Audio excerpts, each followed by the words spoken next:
Hola, estamos nuevamente aquí en el programa Diálogos desde la Frontera, una producción del Colegio de la Frontera Norte, y tenemos el gusto en esta ocasión de tener al maestro Saúl de los Santos y al doctor Ismael Plasencia. Yo soy Jorge Carrillo, el doctor Jorge Carrillo, y vamos a hablar sobre la industria, la política industrial, los clústeres, la economía del conocimiento.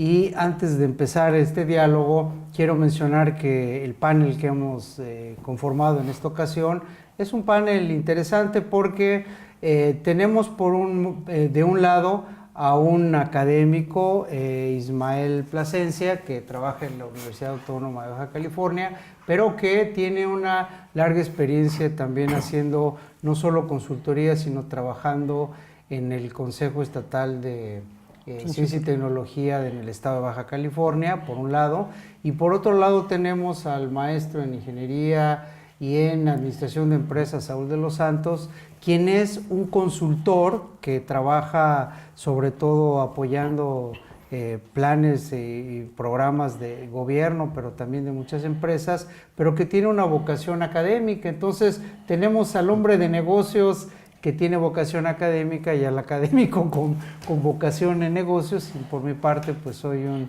estricto académico, pero ambos son colegas y amigos, y quisiera empezar este primer diálogo diciendo: ¿hay política industrial en este país? ¿Sí o no? He escuchado muy diversas opiniones, desde los académicos, los políticos, funcionarios, servidores. ¿Cuál es la opinión de cada uno de ustedes? Y empezamos contigo, Saúl. Gracias, Jorge. Gracias por el espacio. Mira, en el tema de política industrial, yo creo que son muy nuevos los esfuerzos. Históricamente, yo diría que la respuesta es no. Y lo que se ha hecho alrededor de esto ha sido muy retomando ciertos conceptos que en países desarrollados como Estados Unidos se han venido impulsando en las regiones alrededor de clústeres o cadenas productivas y demás. Y alrededor de eso hemos tenido algunos intentos de política industrial, pero creo que han sido muy derivados de los liderazgos de los estados de manera muy particular. Creo que en el norte se ha hecho mucho, Chihuahua, Baja California, lo hemos visto en algunos estudios. Y creo que también hay otros estados como Jalisco y Querétaro que han hecho esfuerzos pues notables, ¿no? Alrededor de, sobre todo de sectores que se encuentran en crecimiento: electrónica, industria aeroespacial, automotriz, en fin, creo que eso es donde podemos ver un poco más de claridad, pero no como una estrategia, digamos, general de país.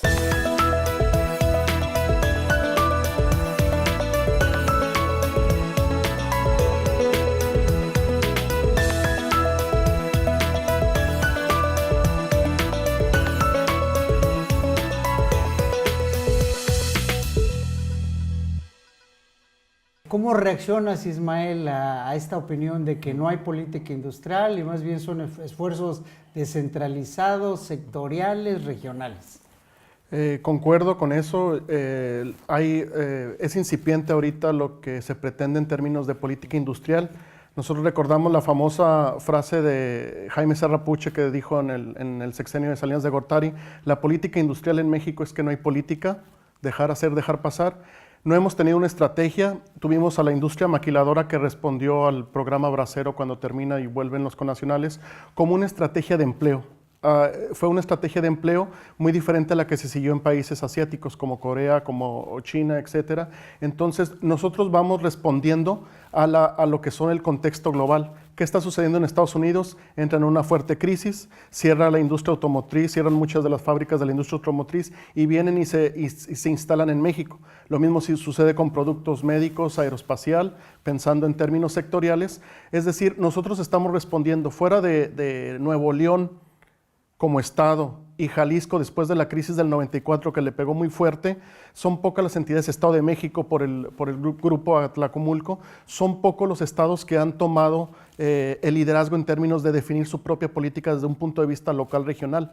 Para lo que es el país en su conjunto, hay una iniciativa de poco a poco irnos metiendo la cuestión de la política industrial de manera más agresiva, pero tardamos en responder a lo que es la política por parte del gobierno. Entonces hay mucho por hacer y más que política estamos respondiendo al contexto internacional.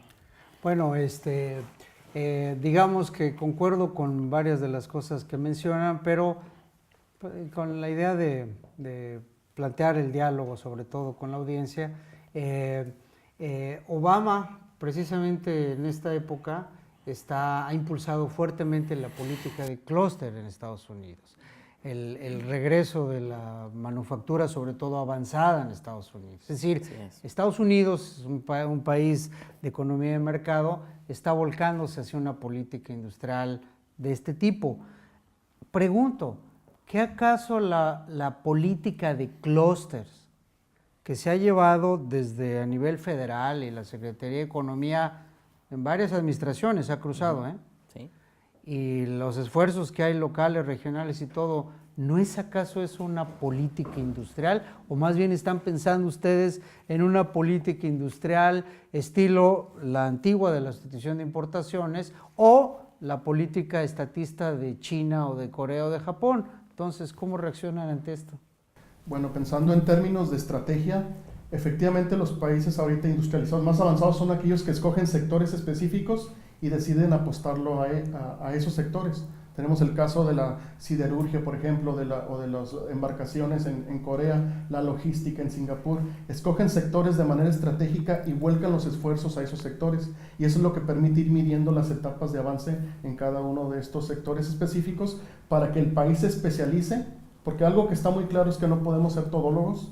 Aquí las especializaciones en México en términos de manufactura, greenfield, se han dado por la desindustrialización que efectivamente, como mencionas Jorge, es muy importante para Obama. Si no hay industria, no podemos jalar el sector primario y si no hay industria no podemos empujar el sector servicios. Entonces la diferencia entre los países desarrollados y los países en desarrollo es que cada vez una mayor proporción de su Producto Interno Bruto tiene que estar representado por manufactura. El movimiento que se da actualmente en Estados Unidos es lo que llaman manufactura aditiva. Pensando en la economía del conocimiento ahorita, con la robótica, hay esquemas muy interesantes que van a permitir plantear otros mecanismos de competitividad. Bueno, muchas gracias. Continuamos en el siguiente bloque.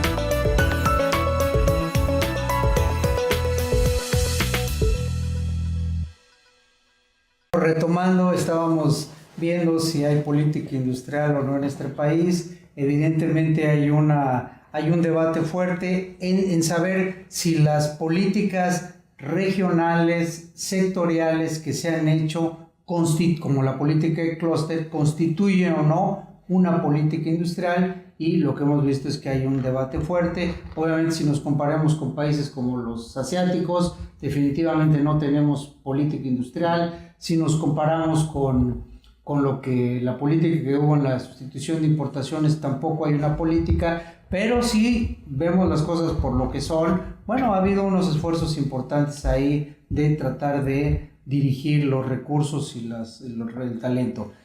A partir de lo que mencionaron Saúl e Ismael, salió un tema importante: la industrialización en la frontera y el tema de la maquila, si es una política de empleo o no. Entonces yo lo que les preguntaría es, la maquila tiene hoy en día más o menos 50 años. Entonces, primera cosa es que pues no es un foodloss, no es una industria golondrina, sino se trata de una industria que ha permanecido estable. Yo les preguntaría, ¿realmente ha cambiado en algo? ¿Sigue siendo la misma política? ¿Qué nos pueden decir de la maquila? Bueno, mira, yo creo que en sus inicios sí, el alineamiento de traer maquiladoras, sobre todo a la frontera norte de México, fue una estrategia de empleo, netamente. Y en ese sentido, el pensar en materiales que van y vienen por importación temporal para transformarse, ensamblarse, pues era simplemente el alcance de ese concepto de maquila. Pero es difícil que en un contexto global, inclusive estas empresas puedan ser competitivas únicamente con una operación de ensamble.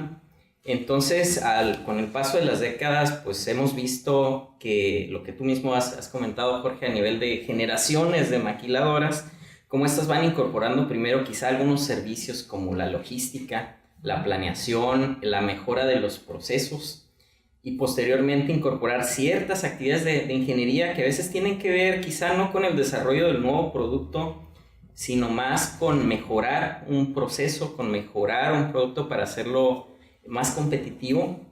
Y posteriormente hemos visto también una integración vertical. O sea, muchas de esas empresas hacen procesos significativos de fabricación de las partes, de los componentes del producto. En ese sentido, yo creo que ya no es la misma maquiladora. Pero a fin de cuentas tenemos pues una heterogeneidad que se deriva de las regiones del país por las mismas capacidades, que se deriva de los sectores. No es lo mismo un sector aeroespacial o de dispositivos médicos a lo que puede ser confección de prendas de vestir o mueble, por ejemplo. Entonces la misma naturaleza tanto de la región como del sector pues nos va dando una serie de variantes de tipos de maquiladoras con, digamos, características técnicas diferentes que a fin de cuentas terminan redundando en la derrama económica de la región, que es mucho más allá que simplemente los servicios indirectos de transporte de personal y comedor que en un inicio se empezaron a dar, ¿no? Muchas gracias. Entonces, Ismael, si es que estuvieras tú de acuerdo que hay, es decir, que las maquiladoras son mejores ahora que antes, ¿qué caso nos podrías poner para ilustrar de cómo ha evolucionado este sector o esta industria? Esto es muy interesante y aquí es donde podemos retomar el punto anterior. Si hubiera una política industrial estratégica, estaríamos documentando de manera muy importante qué casos tenemos en donde se está dando un valor agregado y niveles de operación cada vez más sofisticados. Así podemos encontrar maquiladoras en donde hay investigadores físicos o científicos haciendo pruebas de materiales, por ejemplo, para la aeronáutica en una empresa en Mexicali, por ejemplo, o encontramos que tenemos en Tecate el mayor bioterio de México, una empresa de biotecnología que tiene un bioterio con alrededor de 200,000 ratones en donde están haciendo pruebas biotecnológicas para el desarrollo de nuevos medicamentos. Entonces, todos estos se rigen bajo el mismo esquema IMEX o maquilador. Sin embargo, vemos que tenemos una heterogeneidad y debemos detectar casos de éxito para tratar de multiplicarlos. Bueno, entonces esto lo que nos muestra es que en efecto han evolucionado las maquiladoras. Hay maquiladoras que se dedican a la investigación y desarrollo. Obviamente también hay maquiladoras, como señalabas, que están en la primera generación todavía enfocadas en la reducción de costos con mano de obra barata, pero hay una enorme heterogeneidad, y hablaremos entonces sobre las cuestiones de la innovación asociada a la industrialización en el norte de México y a la frontera y la maquila en el próximo bloque.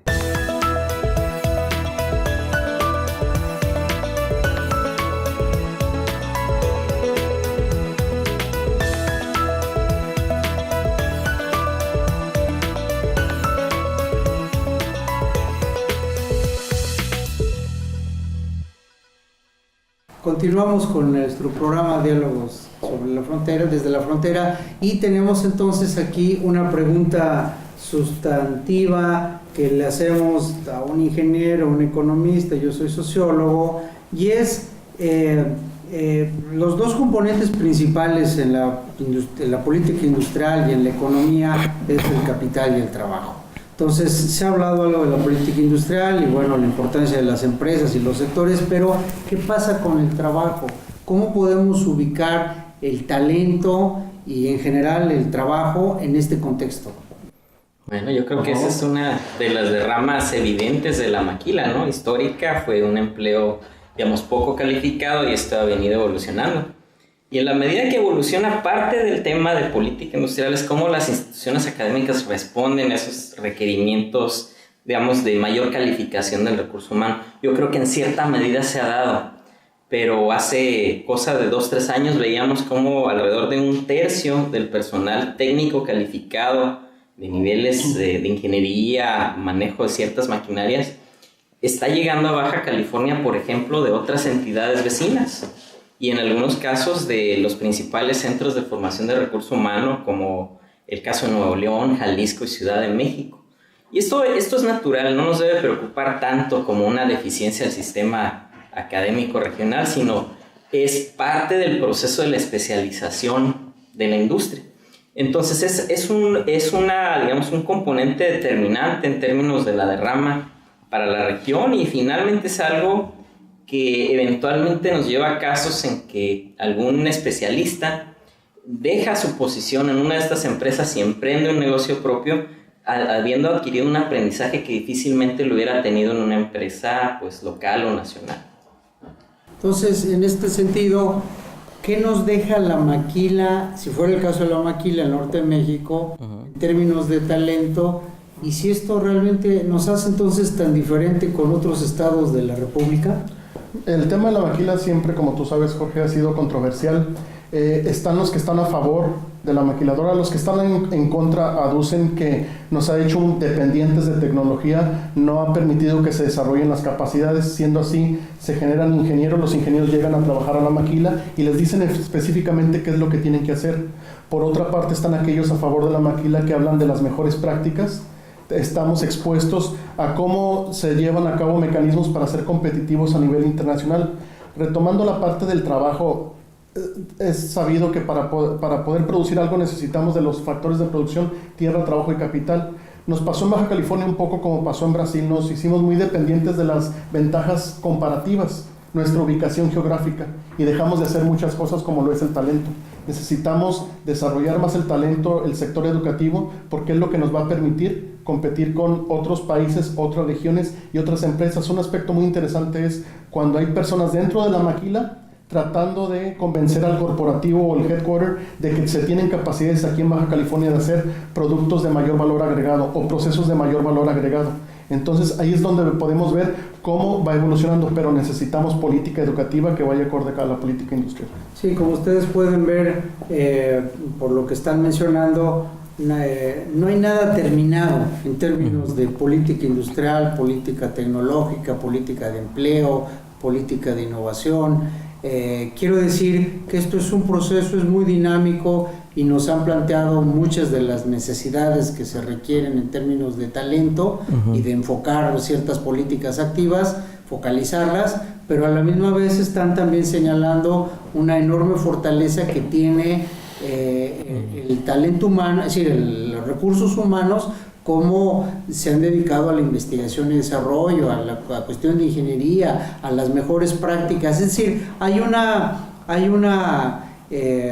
transferencia de tecnología que va a los recursos humanos, y esto hace que de alguna manera la sociedad, en este caso en Norte de México, y los trabajadores sean mejor. Y esto entonces me apunta a cuál es la derrama que esto tiene para, visto de una manera más general como ecosistema, pero este es el tema que vamos a tratar en el siguiente bloque. Muchas gracias.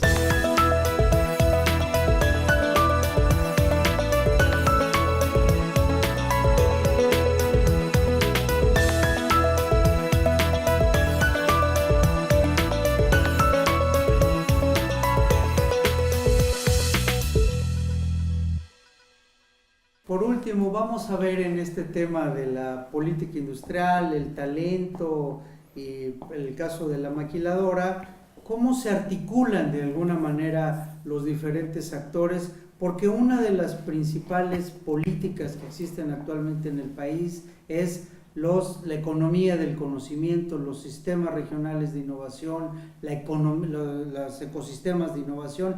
¿Qué es esto? ¿Qué nos pueden decir al respecto?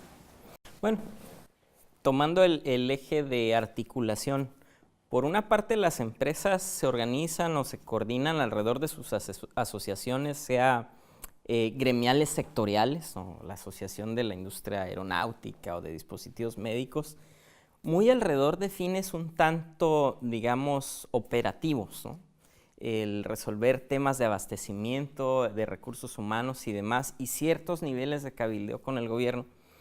Y de alguna manera, digamos que el tema de innovación, talento, investigación y desarrollo no queda tan inserto en esa esfera de articulación. ¿Por qué? Porque en el caso de empresas multinacionales también hay una cuestión de su relación con el corporativo y cómo éste resuelve, digamos, a un nivel más global, aspectos del desarrollo, nuevas líneas de desarrollo, nuevos productos y demás. Entonces, ahí viene un tema donde la política de nuevo regional trata de retomar, trata de incidir con algunos programas de estímulo y demás, que haya un interés de desarrollar proyectos locales y que esas capacidades realmente entren en juego para darle competitividad a las empresas. Entonces, yo creo que ahí está el foco de lo que las políticas alrededor de CONACYT y los consejos estatales han venido recientemente tratando de incidir, y creo que apenas estamos viendo algunos casos, ¿no?, donde ya las instituciones locales se articulan. Muchas gracias. Mael, ¿cómo reaccionarías a lo que menciona Saúl? Bueno, retomando la pregunta, al pensar en un sistema o en un ecosistema de innovación... ¿Qué es un ecosistema? Un ecosistema de innovación. Bueno, este fue un concepto desarrollado por los académicos europeos a finales de los años 80, principios de los 90, tratando de responder a una pregunta.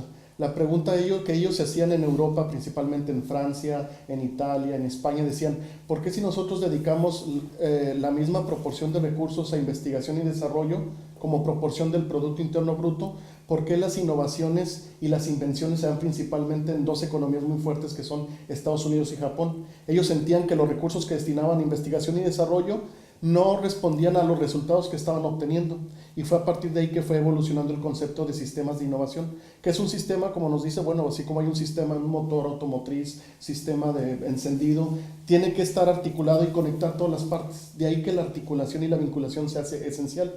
Retomando lo que decía Saúl, es si hay una cantidad importante de empresas aeroespacial, si una sola va a pedir y dice, oye, necesito una carrera de ingenieros o diseñadores en productos aeroespaciales, difícilmente le van a hacer caso.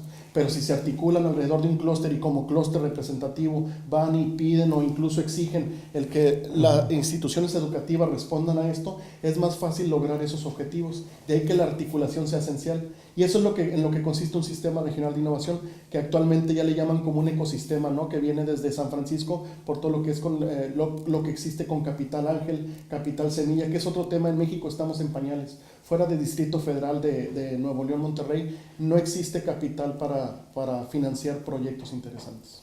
Bueno, pues estamos llegando a la conclusión de este programa, después de estos bloques, y pues hay más preguntas en el aire más que respuestas, como es normal en toda esta discusión, pero lo que queda clarísimo es que hay actores estratégicos fundamentales, las multinacionales, el gobierno federal, el gobierno estatal, los organismos empresariales, ¿por qué no?, organismos de la sociedad civil, incluyendo los sindicatos, y todos estos actores estratégicos, pues por un lado tienen a veces intereses, sus propios intereses, y no necesariamente los mismos.